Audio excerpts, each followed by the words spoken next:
80% of concussions recover within 1 to 2 weeks, 95% within 3 months. However, in 5% of cases, people go on to have persistent symptoms. What are those symptoms? If we take the frontal lobe, for example, people experience fatigue, anger, irritability, a lack of inhibition, difficulty multitasking. If we move from the frontal lobe towards the temporal lobe is responsible for speech, memory, emotion. Patients will often develop significant anxiety. It is the temporal lobe which has been injured. If we move over now to the occipital lobe, that is responsible for vision.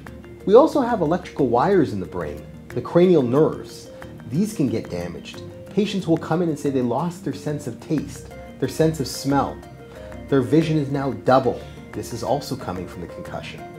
And if we move over to the parietal lobe, which is at the top of the brain, this is responsible for calculations. I will often see high school students who have concussions, and they were at a grade 12 level in mathematics. In some cases, temporarily, their mathematical skills go down to a grade 6 or 7 level. If we go down to the cerebellum, which is at the bottom of the brain, that is responsible for balance. And if we go to the brainstem, right in the center of the brain, that area is responsible for nausea, the sensation of vomiting, and often patients will have this nausea.